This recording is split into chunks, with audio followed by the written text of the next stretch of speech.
السلام عليكم ورحمة الله تعالى وبركاته. نتمنى تكونوا كلكم بخير وعلى خير إن شاء الله. اليوم إن شاء الله غادي نشارك معكم طنجية تاع الدجاج في الكوكوط. نبداو على بركة الله. عندنا دجاجة اللي غسلتها مزيان، رقدتها في الماء والملحة والحامض. حيدت ليها الجلدة.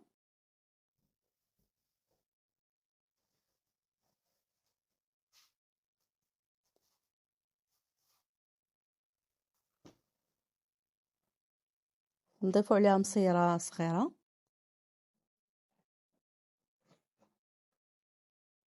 تومة، معلقة كبيرة عامرة ديال الكمون البلدي حبوب،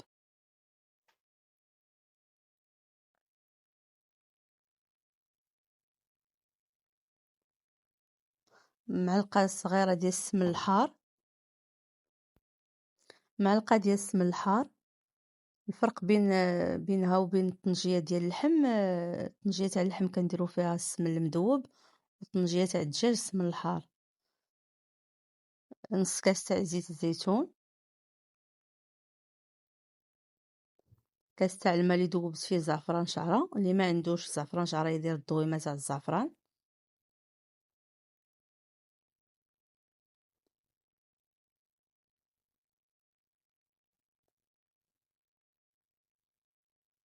غادي نسد على الكوكوط ديالي ونوضعها فوق النار.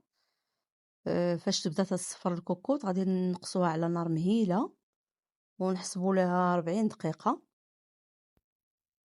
وها هي الطنجية وجدات. ممكن انكم تضيفوا لها الزيتون الا بغيتوا، ونتمنى انكم تجربوها من الاعجاب ديالكم ان شاء الله، خصوصا انها سهله في التحضير. ما تنسوناش من الدعم ديالكم، واللي اول مره تيشوف القناه ديالي يضغط على زر الاشتراك. والى اللقاء مع طبق اخر ان شاء الله.